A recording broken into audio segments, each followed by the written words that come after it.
I now call to order this meeting of the Stow-Munroe Falls City School District Board of Education on Monday, July 7th at 6 p.m. Roll call, please.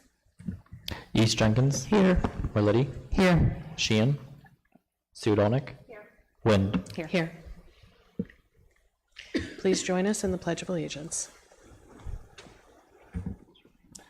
I pledge allegiance to the flag of the United States of America and to the republic for which it stands, one nation, indivisible, with liberty and justice for all.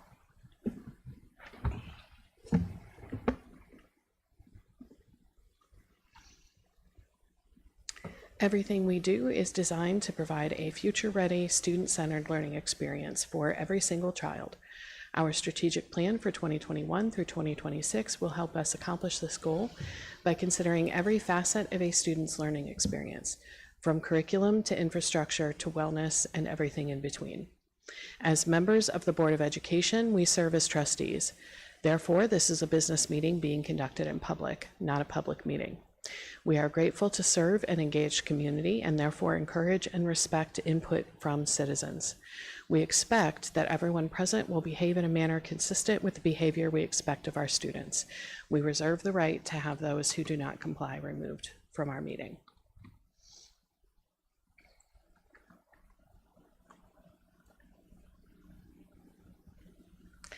Our first item of business is public comment. At this time, we welcome any comments and concerns citizens wish to bring before the Board of Education. All comments must be directed to the entire board and be no longer than 3 minutes. We will listen to and consider your remarks, but there will be no conversation aside from clarifying questions. If you are seeking a direct response or further information, we ask that you submit your request in writing. Please begin your remarks with your first and last name.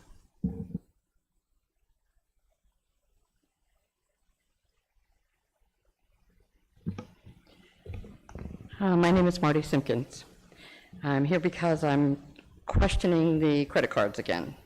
And since the excessive use of the credit cards has come to light, requests for receipts and purchases have been requested by concerned citizens and Mike Sheehan. In the past 2024, we've added up everything, and you've had $450,000 assigned to those charged on that account. According to the statements, I've seen lots of hotel reservations, seminars, workshops, medical retreats, alcohol, payment to the workers' comp, a payment to Medicaid, and God knows how many lawyer fees on that. So with the concern for finances, I'm interested in the administration going to be cutting back on these costs. And the worry from the concerned citizens is the credit card statement is not published, it must be requested. And it seems this is a pretty good way to shuffle and hide money. I believe that publishing these statements on the agenda would increase the clarity of this administration. Thank you very much.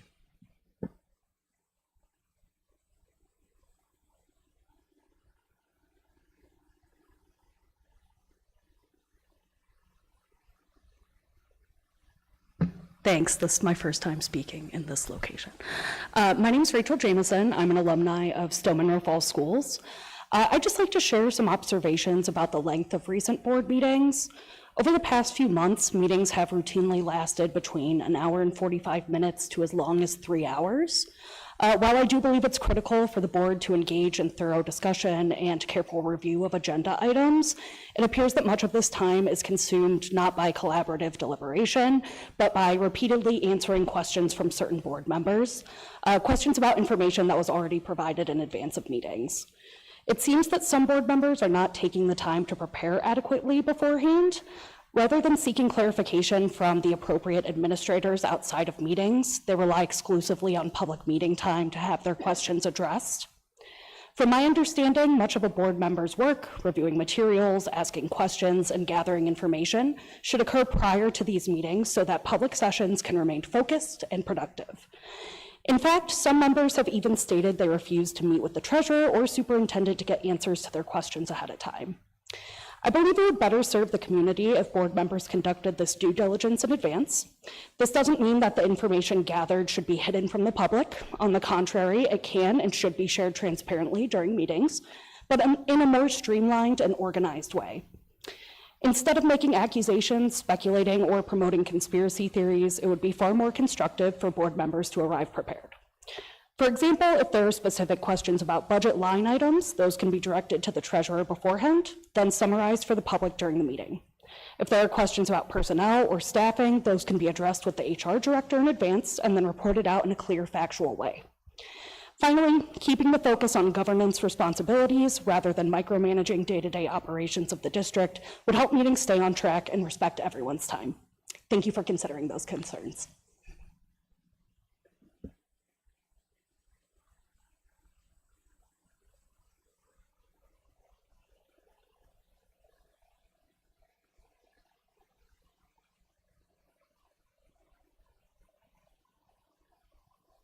Hi, I'm Charlotte. I'm Derek. I just came up. I just want to say how much I appreciate the board members, the treasurer, and the superintendent for clearing up any misconceptions about expenses expressed by the public and a board member. I realize that the public and board member have a right to express any concerns. However, I and other constituents deserve to know the legitimate facts. I do not like to misinform people or get misinformed or get half-truths. At times, I really question if there are some that want to see the treasurer, the superintendent, and the board fail. I would add that previous boards may be responsible for some of the complaints. I and others think the board, the superintendent, the treasurer are doing well. Also, it's nice to hear from the department heads and the assistant superintendent. In turn, they deserve respect. I might add the saying that when you point a finger, 4 more point back to you.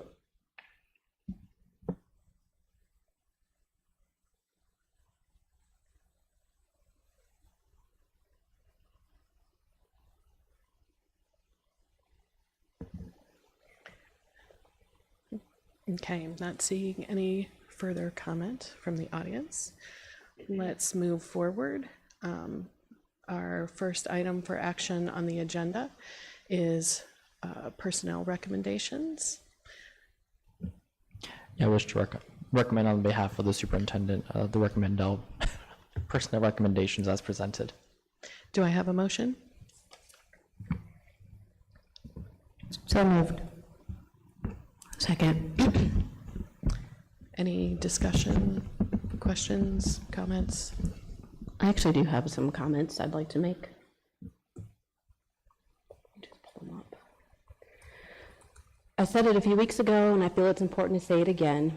While I fully understand and respect the importance of honoring the contract we have with our unions, we must also find a way to support the many community members who have stepped up to serve in coaching roles. These individuals devote significant time, energy, and passion to our student athletes. Yes, they are compensated, but they are clearly not doing this for the money. They do it because they care deeply about our kids. They should not have to live with uncertainty about the roles year after year, especially when they are doing a good job and have the support of both parents and athletes. That kind of commitment and consistency matters. I also want to be clear, I understand the urgency of getting our fall coaches approved so they can begin working with our teams, but I must also express my dissatisfaction with how this entire process unfolded. We were led to believe that this new process was intended to correct procedural issues with supplemental positions, that unless a teacher expressed interest in a position, as outlined in the contract, the existing coaches would simply reapply and be rehired. What has occurred does not reflect that understanding. To make matters even more confusing, we learned last week that the majority of our coaches are not teachers, yet we continue to apply a process that is clearly outlined for certified staff. That simply doesn't make sense. We need a plan that reflects the reality of our coaching staff, not one that assumes something that isn't true. We owe our community transparency, fairness, and consistency in how we make these decisions.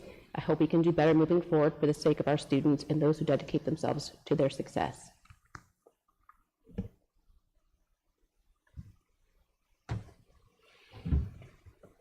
Thank you. Any further comment? Are you gonna? No, go ahead. I just want to echo her sentiment as well. It seems that there's an attitude that these aren't real jobs and that there is no formal process currently in place to hire these positions. However, we are paying them thousands of dollars in taxpayer money, and I don't understand why these do not deserve the same respect as all the other people that are employed by this district. These people work with our children. Some of them are closer to our children than many of their teachers, and some of the comments that were in the recent newspaper article were very concerning, and I just want to make sure that people understand that this board takes that very seriously, and we are working on a more structured and professional system of hiring for these supplementals. So going forward, we're hoping that there will be great improvement in this process.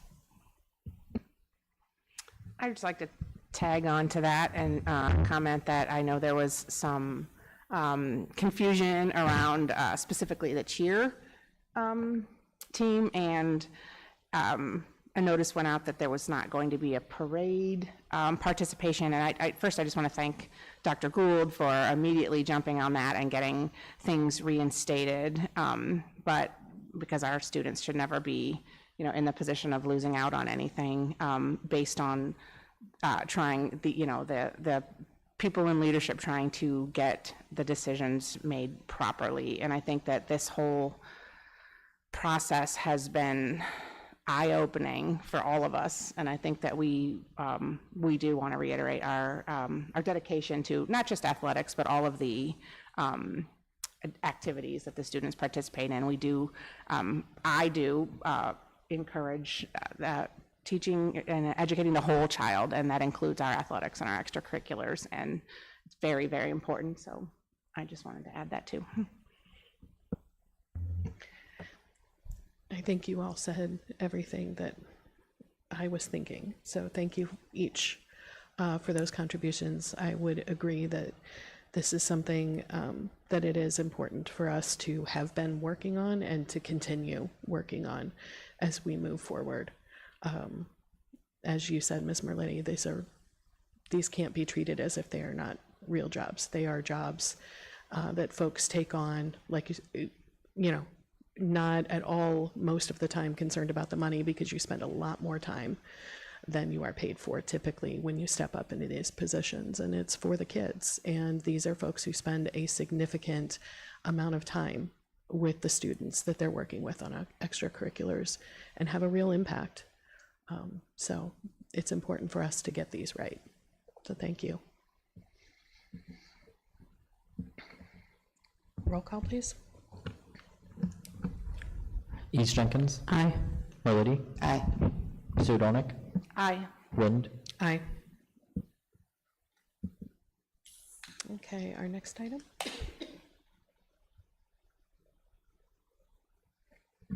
I wish to recommend that the Board of Education approve the waiver, release, and separation agreement as presented. Do I have a motion? So moved. Second. Any discussion? Roll call, please. East Jenkins. Aye. Merletti. Aye. Sudonick. Aye. Wind. Aye. Next item. I wish to recommend that the Board of Education approve the administration pay schedules as presented. Do I have a motion? So move. Second. You could provide a quick And explanation. these are the administration salary schedules for fiscal year 26 to 28. This is the base of a 3% raise as the unions certified and classified, as well as our exempt staff. So this is the last group of people we are approving for their salary schedules and that 3% raise. Okay, so that the 3% raise is consistent through all of our staff. That's correct. Okay. Any questions? That was accounted for in what you presented also in the forecast? Yeah, so the forecast had a 2.5% across the board, so this will just be a 0.5% difference in the forecast. Yep, just want to make sure that these weren't additions. Thank you. Roll call, please. East Jenkins. Aye. Merlady. Aye. Sudonick. Aye. Wind. Aye. Next item. I wish to recommend that the Board of Education approve the following funds as presented. Do I have a motion? So moved. Second. So this is adding the Student Activities Fund 200, Fund 200, 9029, class of 29. So they're on their way to high school. There are incoming freshmen. Yep. Any questions? Roll call, please. East Jenkins. Aye. Merlady. Aye. Sudonick. Aye. Wind. Aye.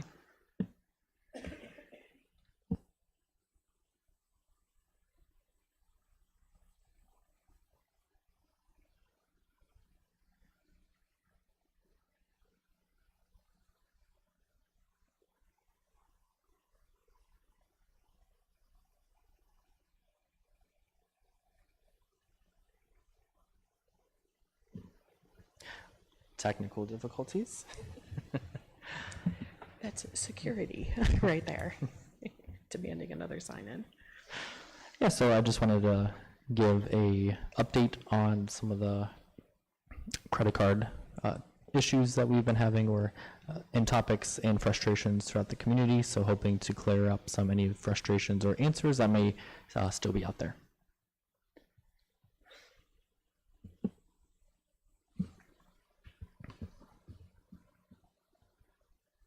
Okay, so just some key words that I'm going to be talking about.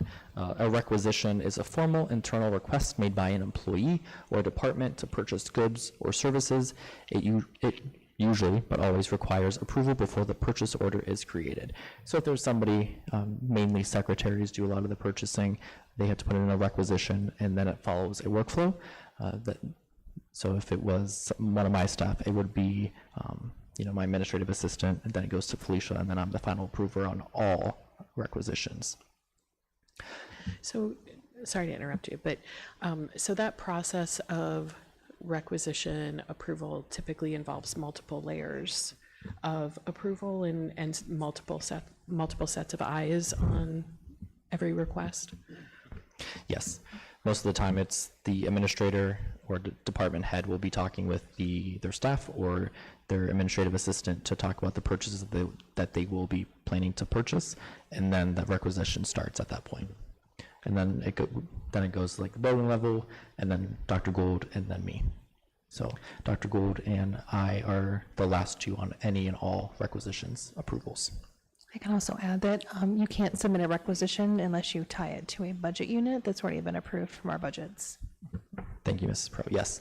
Anytime if your budget is $100 and you're trying to put in something 150 cents or $100.01, it will flag it. At that point, you would have to move money from your said budget elsewhere to cover those funds. And then once there is enough money in that budget unit, then you could process. Thank you for bringing that up. Then a purchase order, document issued by a buyer, such as a school, to a vendor detailing the type, quantity, and agreed price for goods or services. It authorizes the purchase. And then we have a blanket PO. So it's a type of purchase order that covers multiple purchases over a set period, roughly 3 months, allows for repeated orders without issuing a new PO. So a lot of the times we'll have blanket POs for utilities or supplies. This year we're going to really narrow and hone down on, after those purchase orders are up, we're going to close them and open new ones. So it's a good way of tracking to see how much we're spending in 3 months. So why do we use a credit card? We effectively pay for approved school-related expenses such as travel, conferences, subscriptions, materials, and supplies, especially when vendors don't accept purchase orders. Using a credit card also allows the district to earn rewards like cash back or points, which can be reinvested to support student programs or reduce cost, all while staying within the state laws and board policy. So, and I've said this before, it's just a way of processing a payment. You know, if a place doesn't take a purchase order, you know, we could use a credit card, even though there is a purchase order, just that vendor might not accept a purchase order. It's rare if that happens. We're finding a lot of hotels, it's becoming more difficult to send a check with somebody ahead of time. So it's easier for the administrative assistant or at the building or department level to make the reservation using a credit card. We fill out an authorization form limiting what they can and cannot spend with the credit card. So it's a lot easier and convenient for all parties at hand. So once again, just a form of payment. It's not saying that they're using a credit card and it's not going against anything and it's free money. You know, it's still going against our budgets and approved appropriations that the board has approved. And then there's policy 6423 and administrative guideline 6423, which that's just a summary. I did attach the policies on board docs, so if anybody would like to read the entire policy and administrative guideline, they can do that. But it really details what the district can do and what the employees can do and who can use the credit cards. So just making sure that we follow up our policies and update them as we see fit.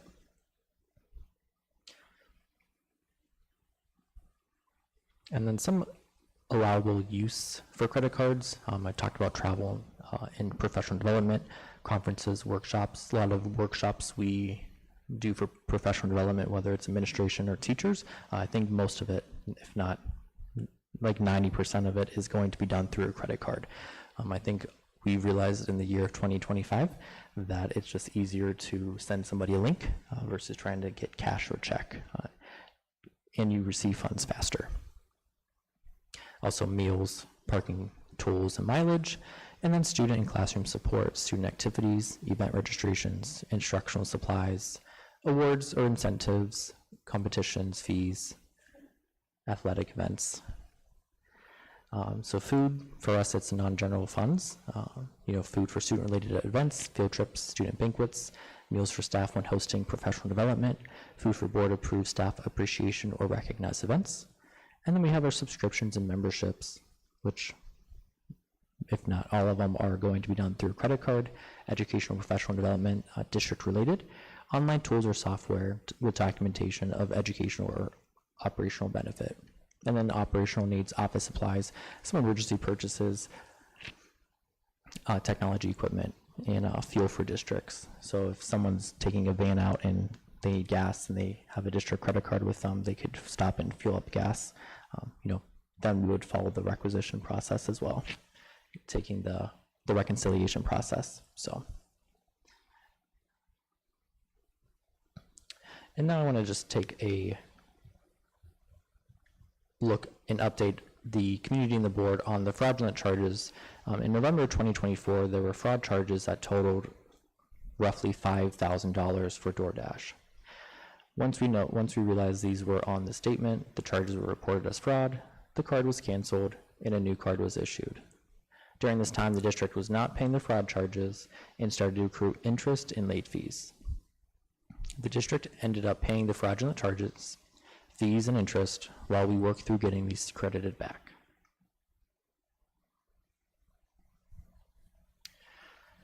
So to update on the DoorDash fraudulent charges, Dollar Bank sent a letter through the mail. It was sent on July 3rd, and we're waiting to see what that letter entails regarding the fraudulent charges. And all fees and interest charges totaling $2,628.30 have been credited back, which is really nice to see. So that was on this last statement. So I went through the charges and I put where you would see those fraudulent charges on the statement. So the first one is our June payment, and then you have those months that we received a fee or a finance charge, and then our cashback rewards.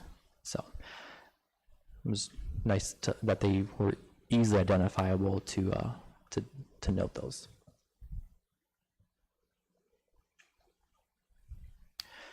And then moving forward, the district has reduced the number of credit cards to the following users and departments. So up there, we have 5 department heads that will have credit cards, and then we are also going to have the one for someone to check out if they are going out on professional development, or if they are going to run to a store and they need to use it for a purpose. And then by the end of this month, we will have a credit card handbook, which will outline policies and procedures to those who will use a district credit card, just so everyone is well aware of what it entails of having a district credit card in hand and what you should and shouldn't be doing. Okay, and that's all I have for that, and I will be more than happy to answer any questions that came about during the presentation. So now that you've revised the policy, how many card holders do we have? 5. Okay. So if someone checks out that traveling credit card, shall we say, what's the expectation for kind of returning it? I assume that's fairly quickly. Yeah, per board policy says within 3 days, but if they're going to be going out, I would expect it to be as soon as possible, no later than 3 days. If it's going to be a Friday, that's understandable. If they're going out to purchase something at a local store, the next day should be pretty easy to get back. And then they'll also be signing in and out of the card, so we know who has the card, so it's easy to track down purchases if questions arise and we are unable to determine a purchase. I just want to clarify as far as transparency goes and these credit card statements. The items that would be charged on a credit card still appear in our check register as expenses, and it's not something that's hidden in a bill, correct? Yes, and you took the words out of my my mouth with the next thing I was going to be talking about, so yes. Oh, sorry, yeah, so it's out there, it's public, it's just a matter of if we were to separate what got a check, what was paid with by a PO, what was paid with by a credit card, that's the only difference of what these charges are, is that right? Yeah. Okay. So if there's no more regarding this, I will kind of move on to still talk about some of the credit card stuff. Good. So I'd like to take a moment to follow up on some of the credit card transactions discussed by Mr. Sheehan during the June 16th meeting and reiterate that all transactions tie out to a check, which still have to follow the requisition to a purchase order and then reconciliation on that. So with that said, I will address some of the transactions and hopefully this will provide clearer answers. So I'm not going to read all of them. I wasn't able to watch and get all the transactions Mr. Sheehan asked about at the June 16th meeting. I just ran out of time. So out of this time that I did have, he had about 40 transactions, and some of them that he raised concerns were a lot of student activity accounts, principals accounts, and some of them were general fund. We do still want our educators to go and do professional development as well as our administrators. So some charges on December 19th for a charge of $269. It was PO 24002088 in the amount of $268.45. That was a legitimate expense. On 12/19/2023, PO 24002329 in the amount of $140.02. Yes, that was a legitimate expense. On 12/19/2023, PO 24002346 in the amount of $352.50. Yes, that was a legitimate expense. So I took the time to really go through all this, and what Mr. Sheen was reading off of was a public records request that was sent to myself and the board. This requester took the credit card statement and highlighted transactions on the document, the statement, and then submitted that back as another public records request for the PO invoice and receipts. So what Mr. Sheen was reading a lot of were transactions on the credit card that requester highlighted. So a lot of the stuff that going through the public records request, supporting documentation and comparing it to the transactions that were mentioned on June 16th, it more than like 90% of them are for title, student activities, principals funds, and athletics events. Some of the charges Mr. Sheehan questioned was about not utilizing some of the Stow or Monroe Falls businesses was for Title, our family community night. We had ordered Jets Pizza and Giannino's. So we ordered 2 pizzas from Jets and 2 pizzas from Giannino's. That's something we could look into as the credit card policy, is making sure we're utilizing our Stow and Munroe Falls district businesses before we go outside. But sometimes we can't always do that. Some places that we prefer are outside of the community. And then, Just a quick reminder that Giannino's is in Monroe Falls. yeah, I'm sorry, yeah. Jets was the only one that was outside, Right. so. Mr. Sheehan had made thank you. that point that it wasn't Yeah. in Yeah. Stowe, but yes, it's in Monroe Falls. Yeah, so 50% of that order was purchased in a district, yes.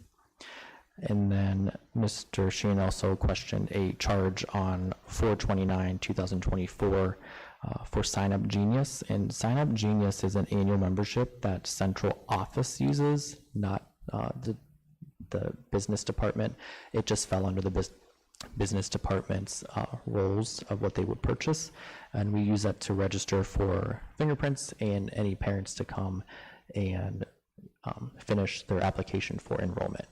So it's what might appear as one person always buying something. There's more to the story, so that if we just take time and ask questions ahead of time, well in advance for this stuff, it would make more sense. Also, if we have some meetings, we could clarify a lot of this information, because it does look like that card holder is buying a lot, but in reality, business services oversees transportation, food service, technology, and maintenance. So there's a lot of people who could be utilizing those district credit cards. So the statement could just be deceiving. So it seems like it might end up looking like certain people that have them now are spending even more, because those aren't spread out across, a Correct. larger amount of people. So, when the new statements come out, it's not going to be that one person is spending more. It's just one person has responsibility for more accounts. That is correct. I wanted to clarify, there's a fair amount of food and beverage types of expenses on that list. It sounds like most of that is for student events.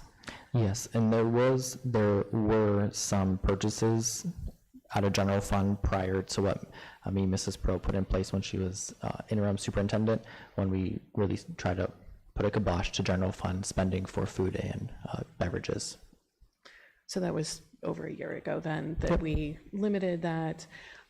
Also, I wanted to clarify, when we talk about meals out at conferences, that by state law, that money cannot go toward any alcoholic beverages. So that I know that I've been to conferences and had this discussion, but I wanted to make sure that it's out there publicly, that folks who go to conferences and have a per diem rate for their meals are informed of that limitation, that there will be no alcohol reimbursed by the district, and are informed of that and told procedures for making sure that there is no alcohol on their receipts that they're turning in to the district for reimbursement, or they're using the credit card for. Yep, and that's also outlined in the board policy and the administrative guidelines as well. And we also are going to be looking at our per diem rates to make sure it's a little bit easier and are up to times with it being 2025. That doesn't really keep up with inflation. But yeah, anytime someone is using a district credit card or getting reimbursed, and you are at a restaurant that does have alcohol in the name, doesn't mean you can't go there, just means you cannot get reimbursed for alcohol or purchase it on the district credit card. It's best to just not have it on the receipt. So what would happen if somebody made a mistake on that account? Does your office review those, and then how would you deal with it if there was an oversight there? Yeah, so if someone did have alcohol charges on the receipt, if it was a reimbursable amount, we would just deduct that from the amount. But if it was on the district credit card, that employee would then have to pay that amount for the alcohol. And the employee would be likely referred to Mr. Love for a discussion. And then they would look at, you would maybe not have access to the district credit card moving forward. Right, so I assume that if it's caught that somebody is not using the card appropriately, there's measures in place and consequences that then follow for any type of inappropriate use. Yep. And that also is stated in the board policy and administrative guideline and also in the handbook. That would include using the card for anything, even if it was a technically allowable charge, if they didn't have the proper requisition or PO in place, that would still be an inappropriate use. Yeah, so in general, anybody is liable for the expense if there is not a PO or requisition in place. So if I purchased something and I didn't have a PO or requisition in place and we never got one approved, like I would be then held liable for that expense. And usually once I always reiterate that at the beginning of the school year, and it kind of like reminds people, like, make sure, put the rec in, make sure it's turned into a PO, and then, on all purchases.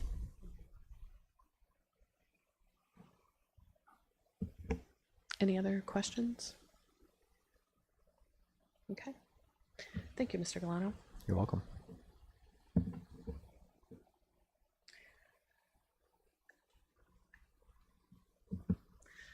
Okay, next I will entertain a motion to go into executive session under 121.22G1 to consider the employment of a public employee or official.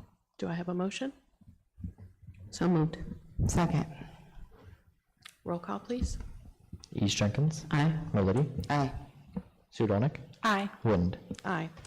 We are in executive session at 6:37. There will be no action afterward other than